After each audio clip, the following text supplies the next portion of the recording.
자, 그러면 여러분들 모달 어널리시스에 대해서 설명을 하겠습니다. 이미 여러분들이 그 영상을 한번 보고 기본적인 내용들을 들었기 때문에 더 잘 이해가 될 수 있을 거라고 생각되고요.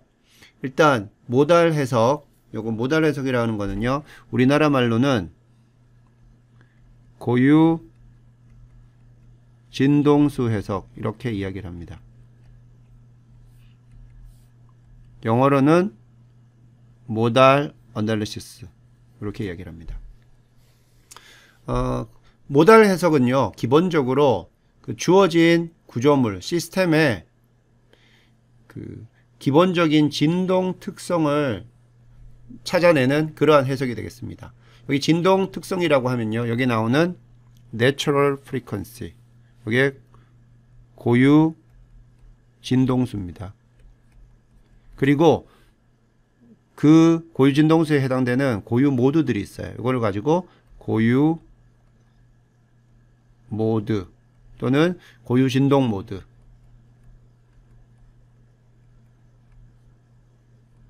이렇게 이야기를 합니다. 이때 여러분들이 기억해야 되는 거는, 풀어야 될 그 시스템이요, 리니어 시스템입니다. 리니어 일라스틱 시스템. 이 구조물에 대해서 여러분들이 해석을 하는 게 됩니다. 그리고 이 고유진동수 해석은 앞으로 여러분들이 진행해야 될 그 다이나믹 해석 중에서 가장 기본이 되는 그러한 해석이에요. 그래서 모든 이제 진동 해석이 필요하다고 싶으면 먼저 고유 진동수부터 계산을 한 다음에 고유 모드들을 본 다음에 진행을 한다고 보면 되겠고요. 이게 설계상으로는 왜 필요하냐면은, 그 모든 구조물들은 이 고유 진동 모드와 고유 진동수를 가지고 있고요. 그런데 그 시스템이 어떤 외부 가진을 받는 상황에 놓여 있을 때 그 가진력하고요, 외부에서 가해지는 어떤 특정한 주파수들이 있고, 그랬을 때 그 주파수하고 여기 고유 진동수하고 같게 되면 그걸 가지고 우리가 resonant vibration, 그러니까 공진 현상이 일어납니다. 레조넌스가 일어나죠. 이렇게 되면 댐핑이 없는 경우에는 이론상으로 그 변이가 무한대가 돼요. 자, 무한대가 된다는 것은 결국 무슨 의미예요? 변이가 매우 커지기 때문에, 구조물의 변이가 매우 커지면 어떻게 돼요? 당연히 그게 파손되고 파괴가 되겠죠. 그런 현상이 일어나기 때문에 고유진동수를 우리가 예측하는 이유는 그 구조물이 어떤 구체적인 가진 주파수가 있을 때 그것을 피하게끔 설계를 해야 되기 때문에 고유진동 해설을 진행을 해야 됩니다. 그리고 이 고유진동 모드를 우리가 알게 되면은 이 설계하는 엔지니어들이요, 다양한 그 다이나믹 로드가 들어올 때, 그죠? 다른 종류의 다이나믹 하중들이 들어올 때 이 구조물이 어떻게 반응하겠느냐, 그런 것들을 우리가 예측할 수가 있어요. 예를 들면 아까 이야기했던 것처럼 주파수 관점에서 어떤 고유 진동수하고 동일한 주파수가 들어오면 거기서 공진이 일어날 수가 있구나 라는 것들을 알 수 있고요. 그 다음에 이 구조물의 모드 현상이 이러한 현상이기 때문에 이러한 하중들이 받을 때는 어떠한 형태의 어떤 진동 형태가 나오겠구나, 이런 것들도 알 수가 있어요.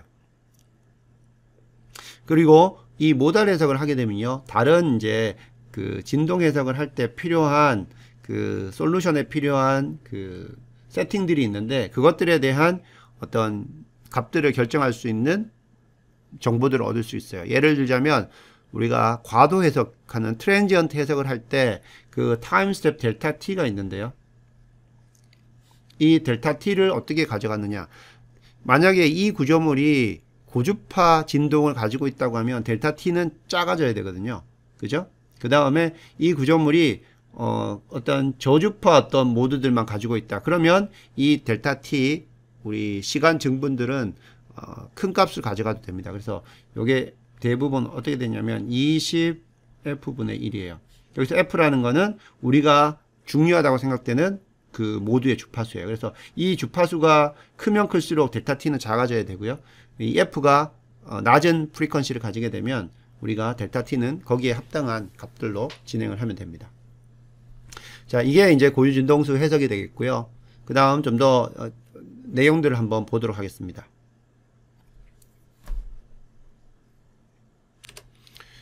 자, 그러면 그 고유진동수 해석할 때, 모달 해석을 할 때 가정하고 제한들이 있어요. 그것들을 한번 보게 되면요. 일단 모든 구조들은 리니어합니다. 난리니어에 해당되는 부분들은 다 사라집니다. 그래서 여기 질량 행렬, 여기 나온 M, 질량 행렬 M 하고요. 그 다음에 여기 강성 행렬 K가 모두 컨스턴트입니다. 해석 중에 변하지 않는다는 겁니다. 그리고 일반적으로 하중들은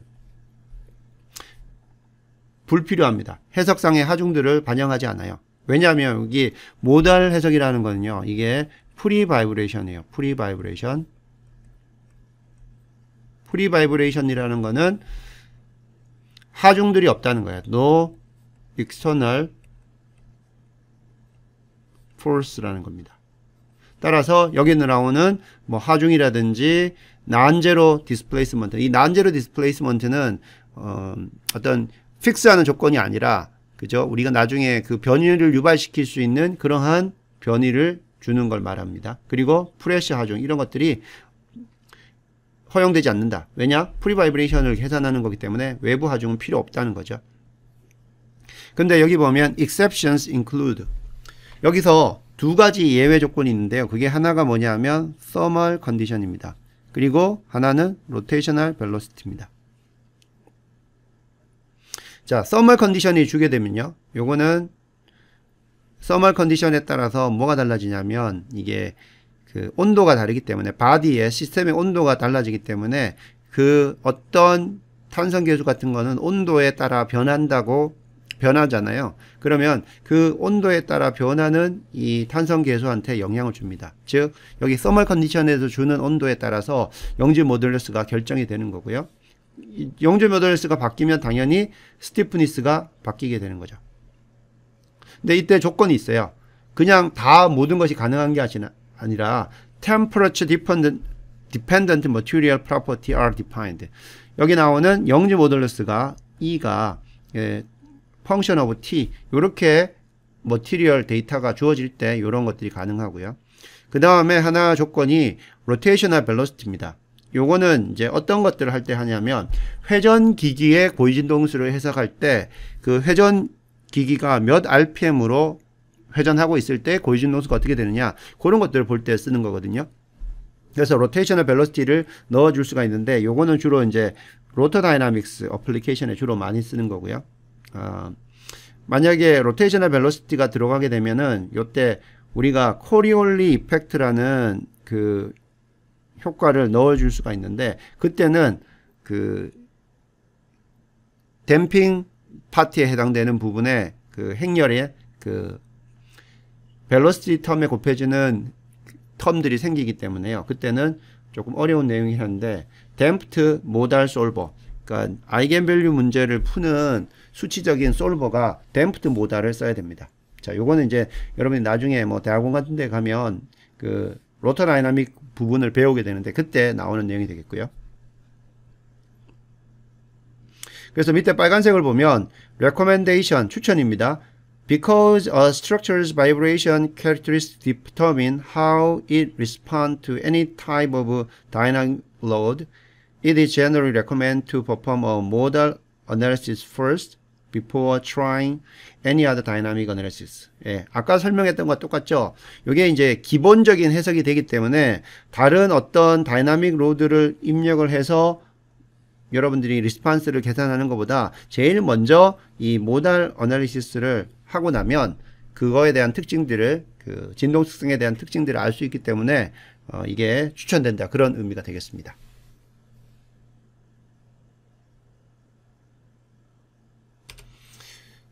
자, 그러면 조금 더 디테일한 내용으로 들어가기 전에 우리가 간단하게 고유 진동수 해석에 대한 수학적인 백그라운드를 한번 보도록 하겠습니다. 자, 여기다가 한번 적으면서 설명을 할 텐데요. 일반적으로 우리가 이 고유 진동수 해석 관련해 가지고 설명을 할 때 이제 가장 많이 이야기하는 부분이요. 바로 질량 그리고 스프링 시스템입니다. 그래서 여기 하나 한번 그려보면요. 자, 위에가 이렇게 구속이 되어 있고 여기 밑에 이렇게 스프링이 있고요. 그 끝단에 이렇게 질량이 달려 있다고 칩시다. 여기 나오는 스프링 개수가 K가 되고요. 그리고 여기 질량 요걸 M이라고 합시다. 그러면 요거에 당겼을 때 이게 늘어나고 줄어들고 하겠죠. 그러면 지금 중력에 의해서 이 스프링의 길이가 이제 늘어날 대로 늘어났고 아무런 하중이 없을 때 있는 위치를 여기라고 하고요. 0이라고 하고요. 이제 밑으로 가는 방향을 우리가 U라고 한번 해봅시다. 그리고 이거는 시간의 함수입니다. 그래서 힘을 가할 때는 이제 이렇게 F를 가하는 거죠. 이렇게 한번 생각을 해봅시다. 그러면 우리가 많이 배웠어요. 벌써 이게 이제 이 시스템을 나타내는 UT는 이게 디스플레이스먼트죠. 시간에 따른 디스플레이스먼트예요. 그러면 이 디스플레이스먼트를 나타내는 방정식은 세컨드 오더 디퍼런셜 이퀘이션이에요. 이게 미분 방정식 세컨드 오더 ordinary differential equation. 그죠? 이게 미분 방정식으로 주어지는데 그건 어떻게 돼요? 여러분 이미 알고 있죠? mu2 u 플러스 k ut는 이게 주어진 외부 힘 ft다. 이렇게 주어집니다. 그런데 고유진동수 해석을 할 때는 이 ft는 프리 바이브레이션이기 때문에 제로가 됩니다. 왜냐하면 고유진동수 해석은 우리가 프리 바이브레이션을 보기 때문이에요. 자, 남는 거는 그러면 m u2 여기 그리고 k ut 이꼴 제로입니다. 자, 이 이퀘이션을 우리가 풀기 위해서 양변에 m은 0이 아니겠죠. 그죠? 0으로 나눠주면, m으로 나눠주면요. u2.t는 m분의 k u t 이꼴 제로가 됩니다. 맞죠? 그러면 이제 여러분들이 여기에 나오는 이거는 미분이 2개 들어가 있는 방정식이기 때문에 이게 미분 방정식이에요. 그죠? 그러면 이게 미분 방정식을 이제 풀어야 되는데 이것을 푼다는 결국은 결국 이 식을 만족시키는 함수 ut를 찾는 겁니다. 그죠? 자, 그럼 여기서 어떤 게 가능하냐면 자기 자신을 2번 미분한 거하고 더해서 0이 될 수 있는 거는 우리가 이 세상에 있는 모든 함수들을 다 찾았을 때 어떻게 우리가 찾을 수 있냐면 사인 앤 코사인으로 찾으면 돼요. 그죠? 사인 앤 코사인이 사인은 미분하면 코사인, 한 번 더 미분하면 마이너스 사인이기 때문에 자기 자신과 2번 미분한 게 제로가 될 수 있는 하는 방법. 사인 앤 코사인 함수를 우리가 이거의 제너럴 솔루션으로 가져가면 됩니다. 또는 지수함수, 그죠? 지수함수도 우리가 오일러 공식에 의해서 이거 바꿀 수가 있기 때문에 지수함수 또는 사인 앤 코사인 함수로 하면 됩니다. 그런데 앞에 여기 n분의 k가 있어요. 그죠? 그래서 이 n분의 k를 그냥 가져가지 말고 우리가 n분의 k를 오메가 제곱이라고 일단 치환을 합니다. n분의 k를 이 오메가 제곱으로 하게 되면 오메가는 어떻게 돼요? 우리 양의 값만 따진다고 하면 n분의 k가 되겠죠. 그죠? 이렇게 됩니다. 그러면 이 식을 만족하는 함수를 찾아보면 이제 이 식은 우리가 오메가 제곱으로 다시 쓰면 u2.t 플러스 오메가 제곱 ut 이꼴 제로가 됩니다. 자, 이거의 제너럴 솔루션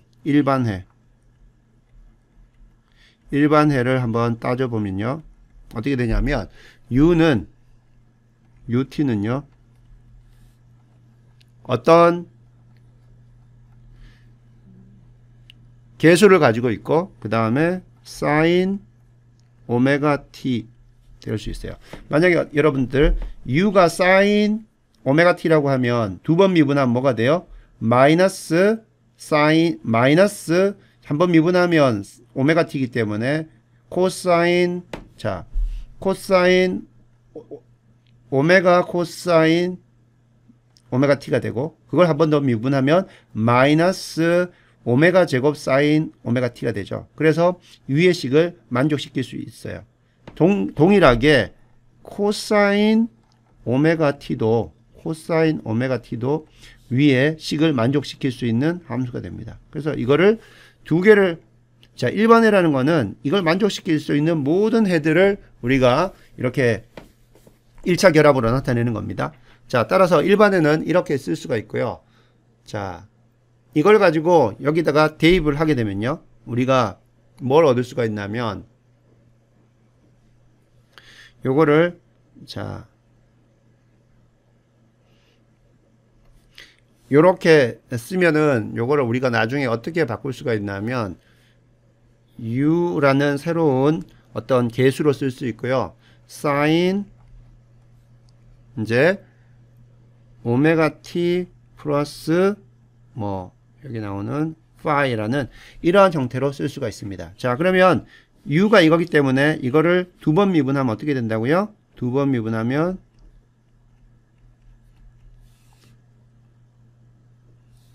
오메가 t를 두 번 앞에 나오게 되죠. 이렇게 되죠. 마이너스 오메가 제곱 u의 sin 오메가 t 플러스 파이가 됩니다. 그죠? 그러면 여기 있는 u하고 여기 있는 u를 여기다가 다 집어넣습니다. 그럼 어떻게 됩니까? 집어넣으면 자 이거를 여기에 나오는 별 표식에다가 입력을 하게 되면 자 별 표식은 어떻게 됩니까? 마이너스 오메가 제곱 u가 되고 sin 오메가 t 플러스 파이가 되고 그 다음에 플러스 여기 나오는 오메가 제곱 u니까 여기 나오는 u sin 오메가 t 플러스 파이 이퀄 제로. 어때요? 별표식이 그대로 만족한다는 거 알 수가 있죠. 자, 그러면 여기 나오는 이제 요게 이 식을 만족하는 그 값이 된다는 걸 알았고요. 그 다음에 자 여러분들 보면 여기 우리가 오메가는 루트 n분의 k가 되죠. 요거는 이게 뭐냐면 angular velocity예요. 그 단위 시간당 얼마만큼 각도가 돌아가느냐 그 뜻입니다. 따라서 이 오메가를 우리가 뭘로 나타낼 수 있냐면 2파이f로 나올 수 있어요. 여기서 f는 초당 몇 번 회전하느냐. 그래서 여기에 요렇게 단위가 이렇게 되고요. 단위 시간당 그 단위 시간분의 1 요걸 뭐라고 하냐면 허르츠라고 하기 때문에 f는 이제 허르츠로 나타내는 거죠. 따라서 초당 몇 회전하느냐에 따라서 자, 한 번 회전하면 어떻게 돼요? 각도가 2파이 라디안이 되죠. 따라서 오메가는 2파이f가 돼요. 그래서 여러분들이 요까지 이렇게 기억을 해야 됩니다. 그래서 첫 번째 나오는 모드에서는 여러분들 그냥 원자유도에서는 그거의 고유진동수가 우리가 주로 나타낼 때 이 F 프리퀀시로 나타냅니다. 그리고 여기서 계산되는 M과 K 관계에서는 오메가를 계산해요. 그래서 F는 어떻게 계산되냐면 F는 계산해 보면 F는 2파이 분의 1 오메가가 됩니다. 오메가는 뭐였어요? M분의 K였죠. 그래서 우리가 여기서 주어지는 그 싱글 스프링, 그러니까 스프링 매스 스프링 시스템에서 고유진동수는 여기 나오는 2파이분의 1 루트 n분의 k로 이렇게 결정이 됩니다. 그런데 이거는 이제 원자유도고요. 원자유도 하나고 이제 우리가 봐야 되는 거는 멀티플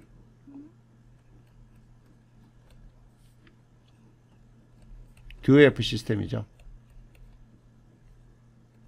자, 이러한 경우에는 이 주어지는 시스템들이요, 이렇게 원자이드로 나와서 그냥 푸는 게 아니라 어떻게 주어지냐면 이 구조물 자체가 이제 매트릭스 형태로 주어져요. 그래서 시스템 자체가 M 매트릭스, 그리고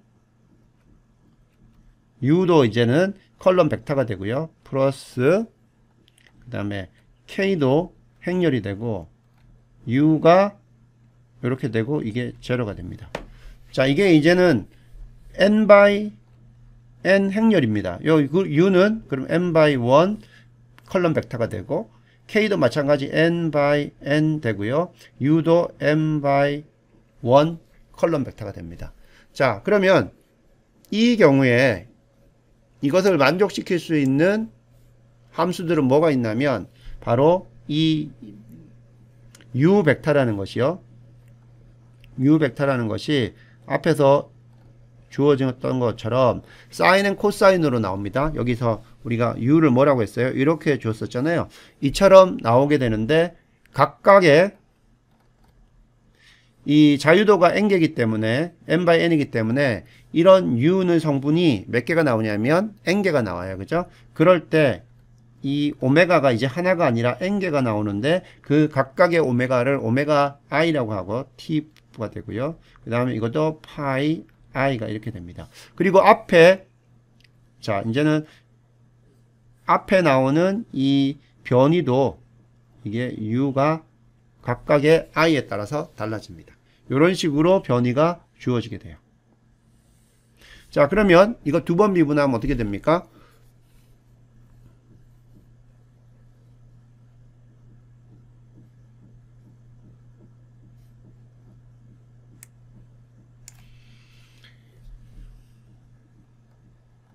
U2는 어떻게 돼요? 이거 두 번 미분하게 되면 여기 오메가가 두 번 나오니까 마이너스 오메가 i의 제곱, 그리고 UI, 이거는 벡터입니다. 벡터가 되고 사인 오메가 i t 플러스 파이 i가 됩니다. 그죠? 이렇게 됩니다.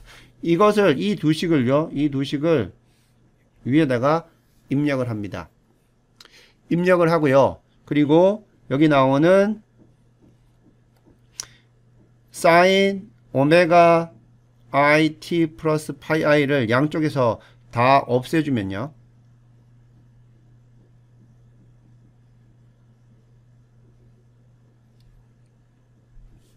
그러면 어떤 식이 나오냐면, 자, 입력을 한번 해보면 여기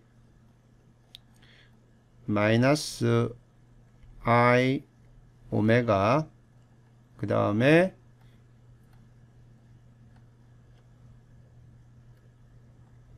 m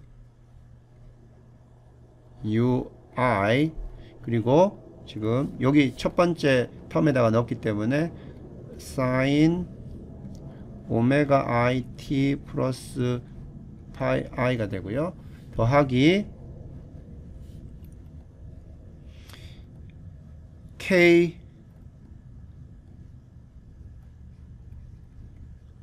ui 사인 오메가 i t 플러스 파이 i가 됩니다. 이꼴 제로가 돼요. 자, 그러면 이 양변에서 지금 똑같은 게 들어있는 게 어떤 거예요? 사인 오메가 i 플러스 파이 i가 있죠. 자, 이 부분을 이제는 없애주면 남는 게 뭐가 있냐면, 자, k하고 ui가 있죠. k는 매트릭스고 ui는 벡터입니다. 그러면 k, 자, 이제 이것도 ui도 벡터로 써보고요. 빼기 오메가 i의 제곱 m, 그 다음에 ui 벡터 이꼴 제로가 됩니다. 자, 그러면 우리가 이 벡터를 같이 묶어내면 남는 게 뭐냐면 k 빼기 오메가 i의 제곱 m u는 대문자로 써야 되죠. ui equal 0가 돼요. 자, K 매트릭스에다가 오메가 i 제곱을 곱한 m을 뺀 이 형태가 되고요. 이거는 뭡니까? 이게 매트릭스죠. 매트릭스가 되고, 요거는 ui는 요거는 컬럼 벡터가 됩니다. 벡터가 돼요. equal 0라는 거예요. 자, 이거는 여러분들이 익히 알고 있는 뭐하고 같냐면 ax equal 0라는 형태와 같죠? 그죠? 요건 뭐예요? 요건 원래 ax equal b라는 연립방정식에서 이 b 부분이 제로인 이걸 가지고 뭐라 그래요? homogeneous linear system이라고 하죠. 동차 연립방정식이곤 하는데 그 형태입니다. 자, 그런데 이제 이 부분에서 이제 u가 뭔지, ui가 뭔지, 오메가 i가 뭔지 우리가 계산해내야 돼요. 식은 하나인데, 그죠? 표현은 하나인데 지금 두 개의 모르는 값을 알아내야 됐어요. 요걸 가지고 우리가 뭐라고 했냐면 바로 수학에서 고유치 문제라고 이렇게 얘기합니다. 고유치 문제. 아이겐밸류 프로블럼이라고 하죠. 1학년 때 다 우리 선형대수학에서 배웠던 형태입니다. 그죠? 단지 여기 나오는 매트릭스만 조금 더 다른 형태고 이게 고유치 문제예요. 자, 그러면 ui가 0이면 뭐예요? 여기 나오는 이 벡터의 모든 개수들이 0이기 때문에 이건 결국 0이라는 소리예요. 그럼 u가 0이라는 거는 움직임이 없다는 거죠. 그래서 의미가 없어요. 그래서 그걸 가지고 트리비얼 솔루션이라고 우리가 수학에서 이야기를 했고요. 자, 그러면 트리비얼 솔루션은 우리가 더 관심이 없어요. 그건 관심이 없는 거고 우리한테 관심이 있는 건 뭐냐 하면 이게 트리비얼 솔루션이 아닌 난 트리비얼 솔루션이 뭐냐, 즉 변이가 발생하는데 이 식을 만족하는 조건이 뭐냐, 그건 바로 이 앞에 있는 이 매트릭스 부분이 역행렬이 존재하면 u는 그냥 제로가 됩니다. ui는 모두 제로인가 되고 트리비얼 솔루션이 되고, 이 역행렬이 존재하지 않으면 돼요. 역행렬이 존재하지 않는다는 거는 행렬에 역행렬이 존재하지 않으려면 우리가 좀 유식한 말로 쓰면 행렬식이 디터미넌트가 제로가 되면 됩니다. 그래서 우리가 이제 풀어야 될 거는 뭐냐면 디터미넌트 K 매트릭스 빼기 오메가 i의 제곱에 m 이꼴 제로 되는 식을 풀면, 자, 이 식을 풉니다. 이 식을 풀면, 자, 이 식은 어떻게 나오냐면 이게 k가 n by n이면 n차 폴리노미얼로 나오는 거예요. 여기서 우리가 뭘 계산할 수 있냐면 오메가 i를 또는 뭐 오메가 i 제곱을 계산할 수 있죠. 그죠? 그래서 이걸 오메가 i 제곱을 가지고 우리가 이걸 뭐라고 하냐면 아이겐밸류라고 이렇게 이야기합니다. 아이겐밸류. 고유값이라고 이렇게 하죠. 자, 요게 계산되면 요 계산된 값을 여기다가 집어넣고 여기 해당되는 벡터 ui를 계산할 수 있습니다. 그래서 여기서 나오는 이 ui가 그럼 뭐가 되냐면 여기서 계산한 다음에 ui를 계산하면 ui는 가지고 뭐라고 하냐면 아이겐 벡터라고 합니다. 아이겐 벡터. 아이겐 벡터. 수학적으로는 그렇게 되는 거죠. 자, 수학적으로는 이렇게 쭉 되는데 NCS에서는 이 모든 여기 나오는 아이겐밸류 프로블럼들을 풀어서 우리한테 뭘 주냐 하면 아웃풋으로 오메가 i를 줍니다. 오메가 i는 뭐예요? 이게 2파이f니까 2파이fi가 되죠. 그러면 fi는 뭐가 돼요? 이거는 2파이분의 1 루트, 자, 루트 이제 n분의 k인데 여기서는 이 부분을, 자, 이 루트가 아니라 이 부분이 여기서는 n분의 k가 매트릭스이기 때문에 n분의 k가 안 되고 여기 뭐가 돼요? 이제 오메가 i가 되는 거죠. 그래서 fi는 2파이분의 1 오메가 i 이렇게 계산을 해주고 거기에 해당되는 여기 대문자 ui 벡터, 즉 그 변이 벡터들을 우리가 플러스로 볼 수 있게 해줍니다. 이게 이제 NCS에서 진행하는 부분이 되겠어요.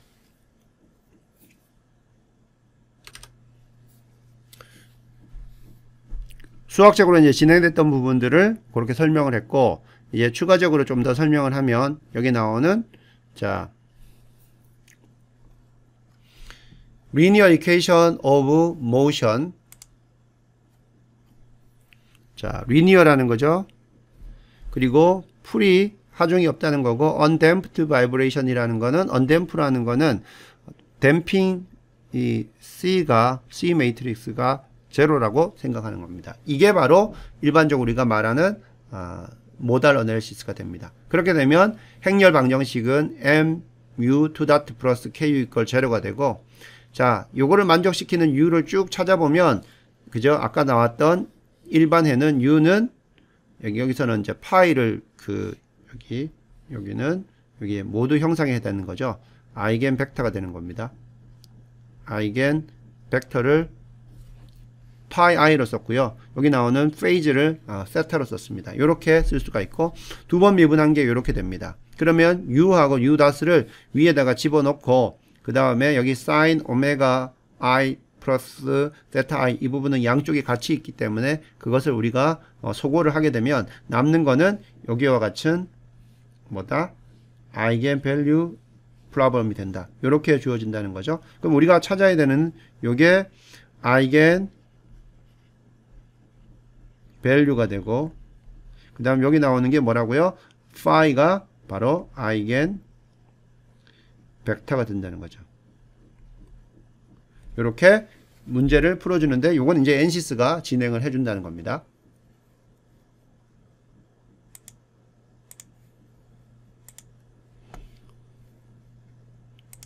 그 다음 이제 진행되는 것이, 자,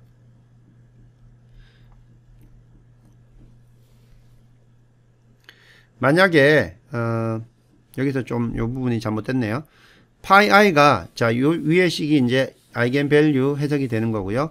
만약에 여기 파이가 제로가 되면, 이게 제로가 돼야 됩니다. 요걸 가지고 우리가 뭐라고 했어요? 트리비얼 솔루션, 아무런 의미가 없는 거죠.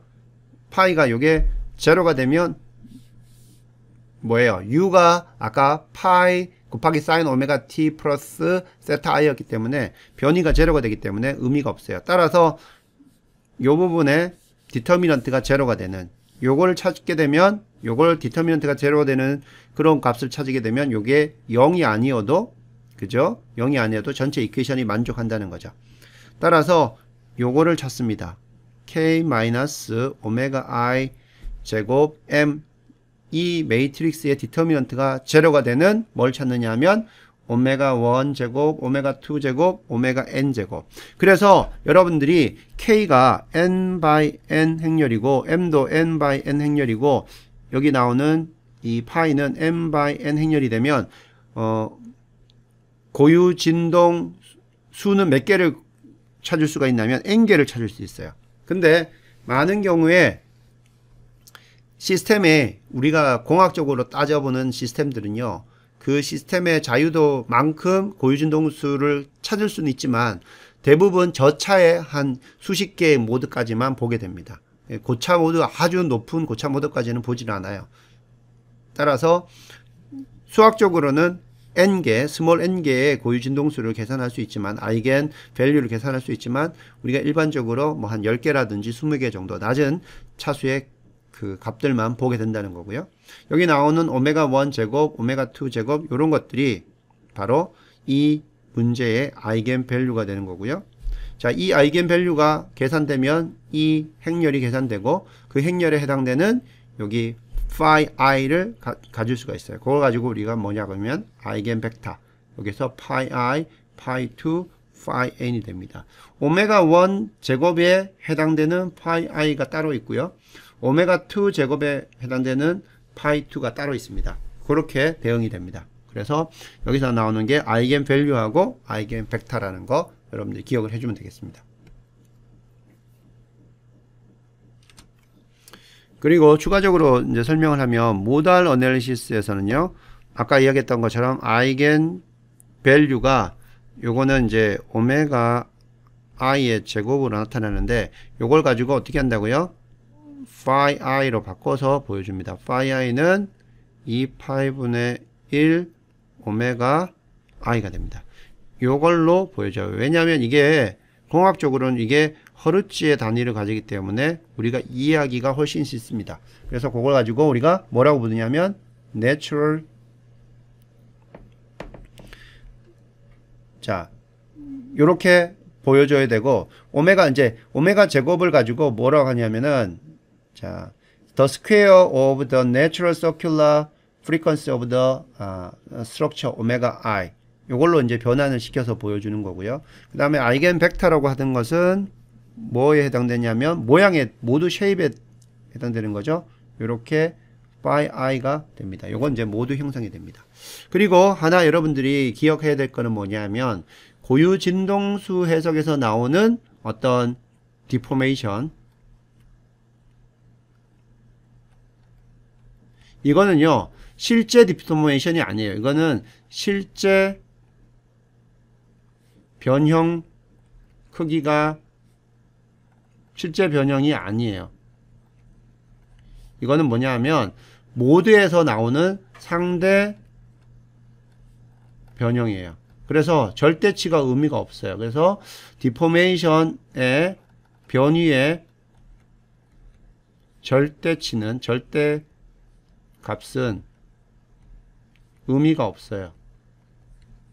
다시 말하면 고유진동수 해석을 했는데 변위가 제일 큰 부분이 뭐 30mm가 나왔다, 이런 것들은 의미가 없다는 거죠. 그거는 그냥 보여주기 위한 거고, 그 구조물이 상대적으로 어떤 모양으로 변형하는가를 보여주는 겁니다. 그래서 여기 보면 mode shapes can be normalized, 정규화가 될 수 있다는 거죠. 뭐냐 하면 매스 매트릭스를 통해 정규화를 된다는, 이렇게 해서 나타낼 때, 그림으로 나타낼 때 상대 변이를 그러면 상대 변이를 나타낼 때 그러면 어디를 기준으로 할 거냐? 요게 바로 여기에 나오는 매스 노멀라이제이션 특징입니다. 여기 뭐냐 하면 여기 파이 i라는 게 아까 그 고유 벡터라고 그랬죠. 그 고유 벡터에 트랜스포즈 하면 이게 1 by n이 됩니다. m은 m by n이 되고요.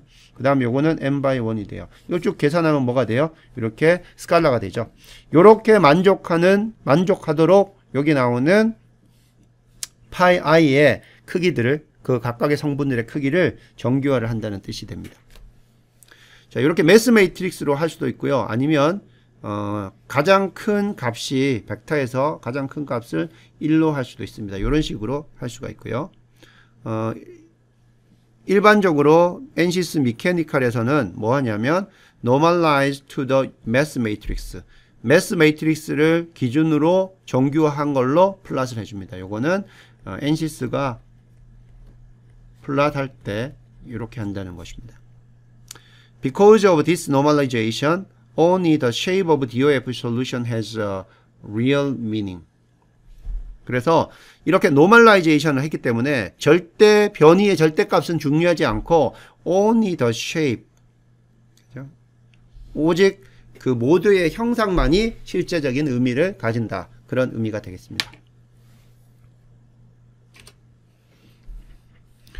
자, 그래서 아이겐 프리퀀시 그리고 모드 쉐입 이렇게 나옵니다. The square root of the eigenvalues are omega. 그래서 왜냐하면 여기 eigenvalue가 오메가 i의 제곱으로 나오기 때문에 이거의 스퀘어 루트 하면은 오메가 i가 되고요. 자, 요게 바로 natural circular frequency예요. natural circular frequency.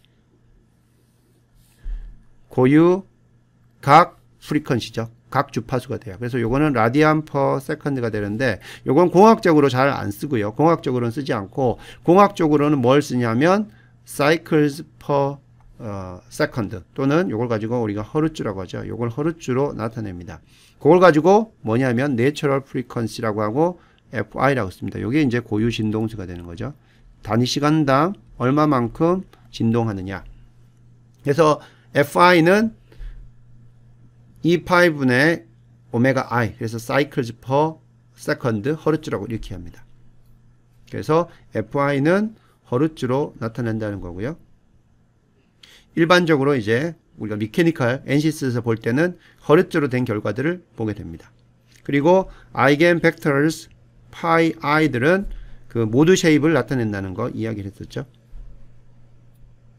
자, 한번 봅시다. 그러면 여기 어떤 결과가 하나 있는데, 자, 여기 보면 모드 1번이고요. 모드 1번에 우리가 볼 때는 프리퀀시가 몇 허르츠인가 보고 그 모드에 해당되는 그 고유 모드를 보는 거죠. 요게 고유 모드는 크기가 자, 볼 때 어떻게 봐야 된다는 것을 이게 여기가 이제 맥시멈이라는 거 정도만 이해해야 되지 이 값이 여기 나오는 뭐 968이다 하면 이 변이가 968이라고 생각하면 안 된다고 했죠. 이거는 매스 매트릭스를 통해서 정교화된 거기 때문에 그냥 전체적으로 여기는 변이가 제로인 부분이고 여기는 제일 큰 변이가 생기는 부분이다. 상대적인 모양만 여러분이 검토하면 됩니다. 모드 2일 때 프리퀀시가 어떻게 되고 그때 모드가 어떻게 되고 모드 3번에서의 프리퀀시는 어떻게 되고 모드 형상은 어떻게 되고 이런 것들을 여러분들이 확인을 하면 되는 겁니다. 자, 그 다음에 여러분들한테 필요한 내용이 뭐냐면 모달 해석할 때 이 컨택 부분이 어떻게 되는지 여러분들이 잘 알고 있어야 돼요. 단품에 대해서 모달 해석할 때는 이제 컨택이 안 들어가기 때문에 문제가 없는데 바디들이 여러 개가 들어가 있는 경우에 모달 해석을 하게 되면요. 여러분들이 그 컨택 그 상황에 따라서 그게 어떻게 되는지를 알고 있어야 됩니다. 그래서 모달 해석을 할 때 우리가 컨택을 사용할 수는 있는데 중요한 게 뭐냐 하면 모달 해석은 순수하게 리니어 해석이기 때문에 컨택의 어떤 거동들이 일반적인 우리가 난리니어 해석할 때하고 좀 다르다는 겁니다. 그래서 요거를 한번 확인해 보면 자, 컨택 타입은 우리가 알고 있듯이 본디드 그 다음 노 세퍼레이션 컨택 요게 두 개가 있어요. 요거는 뭐예요? 요거는 리니어 해석으로 할 수 있는 컨택이죠. 리니어 컨택이 되고요.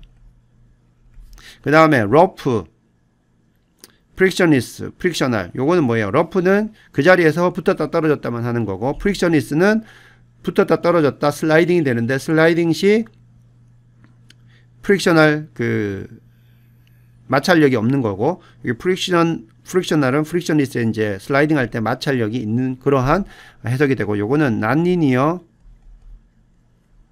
컨택이 된다고 했어요. 자, 스태틱에서는 본디드는 그대로 본디드. 완전히 결합되죠. 서로 상대 운동이 없는 거고, 노 세퍼레이션은, 그 표면이 노멀한 방향으로 떨어지지는 않습니다. 슬라이딩이 일어나는데, 이건 그대로 그냥 컨택 타입을 따라갑니다. 근데 문제는 우리가 리니어 다이나믹 어널리시스, 즉, 모달 어널리시스를 할 때는 이게 좀 바뀐다는 거예요. 제일 먼저 initially touching 요거는 여러분들이 컨택 툴에서 이니셜 스테이터스를 보면 이제 initially touching이냐 아니냐 이게 나옵니다. 클로즈 됐냐 안 됐냐 그걸 볼 수 있는데 여러분들이 모델링한 게 본디드면 초기에 터칭하고 있으면 그대로 본디드로 됩니다. 그 다음에 no separation일 때 처음에 터칭하고 있으면 no separation으로 됩니다. 근데 러프로 모델링을 했는데 모달 해석을 하게 되면 이 러프는 난리니어 컨택이기 때문에 이게 리니어 컨택으로 바뀌어요. 뭘로 바뀌냐면 러프는 본디드로 바뀝니다. 이거는 그렇게 세팅이 되어 있기 때문에 여러분들이 기억을 해야 되고요. 프릭셔니스는 no separation으로 변경이 됩니다. 그리고 프릭셔널 컨택은 이 마찰 계수가 coefficient of friction이 제로로 돼 있으면 no separation으로 변경되고요. 만약에 마찰 계수가 0보다 크면 이건 본디드로 변경이 됩니다. 이렇게 변경이 됩니다. initially touching일 때. 그 다음에 터칭은 아닌데 우리가 핀볼 리전을 줘서 만약에 두 개 이렇게 어떤 컨택면을 이렇게 짜고 싶다. 이게 컨택이고 이게 타겟면이라고 칩시다. 그럼 이렇게 뭐 이렇게 두 개가 있는데 초기에 터칭은 안 되어 있는데 여러분들이 여기에 핀볼 리전을 이용해 가지고 이렇게 여기 핀볼 리전을 이용해 가지고 이 두 개의 컨택들이 뭐랄까요 핀볼 영역 안에 들어있게끔 핀볼 리전을 충분히 크게 모델링을 했으면 자 인사이드 핀볼 리전 같으면 본디드는 그대로 본디드가 됩니다. 노 세퍼레이션도 그대로 노 세퍼레이션 됩니다. 근데 비선형 컨택에서는 핀볼 리전 안에 있더라도 모두 다 프리로 바뀌게 됩니다. 그래서 이 부분을 여러분들 잘 체크를 해줘야 되고요. 그 다음에 아웃사이드 핀볼 이거는 아웃사이드 핀볼 되면요 컨택 자체가 연결이 안 됩니다. 따라서 모든 경우에 프리가 됩니다. 이 부분에서 이제 여러분들이 잘 알아야 되죠. 그래서 컨택 비헤이비어가 리니어에 해당되는 카운터파트, 대응되는 그 조건으로 다 바뀐다는 거고, 아웃사이드 핀볼 리전에 있는 컨택 같은 경우는 그냥 컨택이 전혀 없는 겁니다. 이 두 개의 바디가 프리하게 그냥 거동을 하는 것이고요. 그 다음에 인사이드 핀볼 같으면은 오직 본디드하고 노 세퍼레이션에서만 작동을 하는 거고, 그 러프 프릭션에서는 그냥 프리로 바뀐다는 겁니다. 그래서 여기 여러분은 노란색으로 표시된 부분하고 아웃사이드 핀볼 리전에서 다 프리가 된다는 거, 이런 것들을 잘 알아야 됩니다. 따라서 모달 해석할 때는요, 아예 여기 나오는 러프 프릭셔널 컨택으로 모델링을 하지 말고요, 본디드 앤드 노 세퍼레이션으로 모델링을 하는 습관을 가지고, 그리고 각 부분에 대해서 항상 핀볼 영역들을 확실하게 확인을 해서 이 여러분들이 컨택이 필요한 부분들이 확실하게 컨택이 되도록 해주는 게 중요합니다.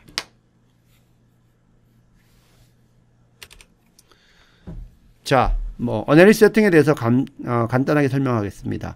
모달 해석에 필요한 거는요, 넘버 오브 모드입니다. 즉, 고유 주파수를 몇 개까지 하겠느냐, 그죠? 계산할 주파수의 개수. 자, 여기서 넣습니다. 어널리스 세팅의 밑에 보면 maximum numbers to find 요거 합니다. 기본적으로는 이제 6개가 되어 있고요. 여러분들 요걸 바꿀 수가 있고, 그 다음에 the number of frequency can be specified in two ways. 그래서 요걸 또 우리가 조금 더 다른 방법으로 할 수가 있는데요. maximum number to find를 우리가 6로 넣었습니다. 6개로 뒀고요. 그 다음에 그 고유 진동수를 찾을 만한 그 범위를 줄 수가 있어요. yes로 하게 되면 여기 미니멈 레인지하고 맥시멈 레인지를 줄 수 있습니다. 그러면 여기 레인지에 들어오는 6개를 찾거나, 또는 6개를 찾았는데 이 맥시멈 레인지를 벗어나면, 그죠? 그 레인지 안에 있는 것까지만 찾게 됩니다.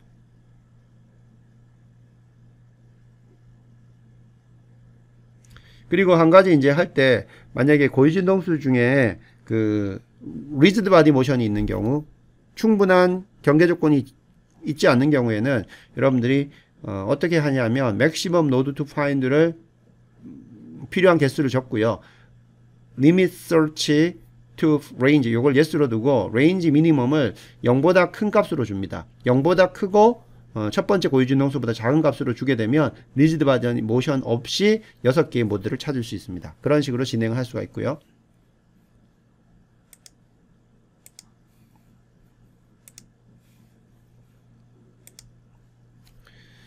솔버 컨트롤 부분은 여러분들이 이제 처음 이제 NCS를 배우는 사람들 같은 경우에는 이게 솔버 컨트롤에서 솔버 타입을 그냥 프로그램 컨트롤로 두면 되겠고요.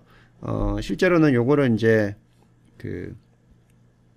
두 가지로 바꿀 수가 있는데, 하나는 여기 솔버 컨트롤에서 damped yes 하고 no가 있어요.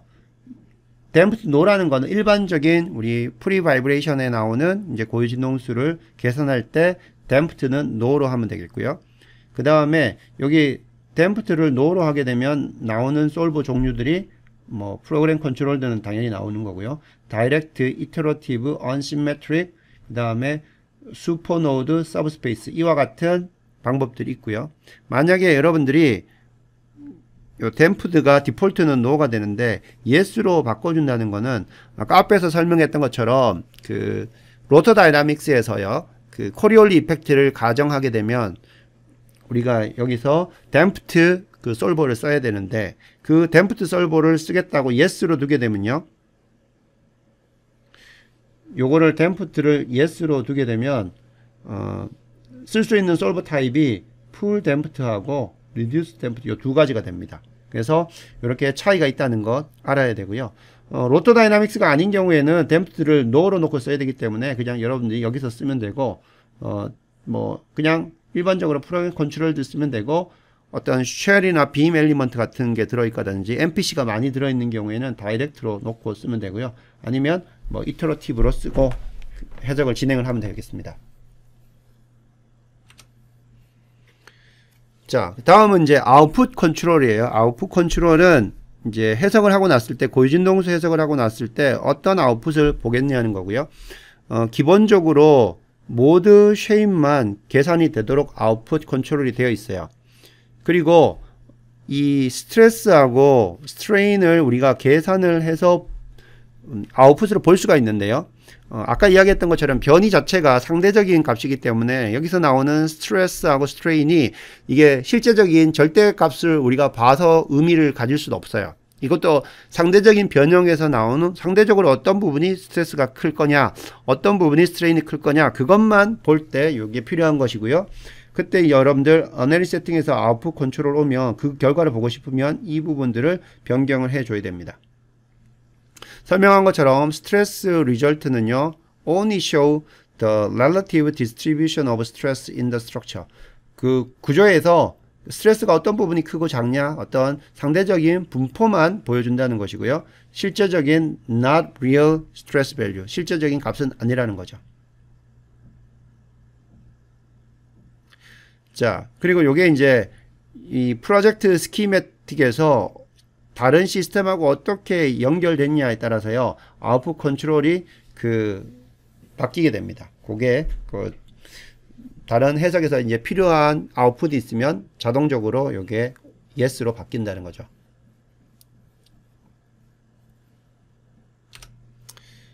자, 여기까지 여러분들한테 고유진동수 해석에 대한 기본적인 것들을 쭉 설명을 했고요. 그러면 그 다음에 몇 가지 한번 예를 가지고 실제로 진행을 해볼 텐데요. 요거는 이제 플레이트 위드 홀 해가지고 플레이트 중앙에 이렇게 홀이 나 있는 그러한 모델에 대해서 고유진동수 해석을 한번 해보는 겁니다. 그러면 이렇게 홀이 있는 평판이 어떤 식으로 고유진동 모드가 나오고 고유진동수 값이 될 것인가, 그런 것들을 한번 알아보겠다는 거죠. 자, 그러면 앞으로 여기 워크숍을 진행하고요. 여기까지 해서 고유진동수 해석에 대한 이론을 쭉 설명을 했습니다.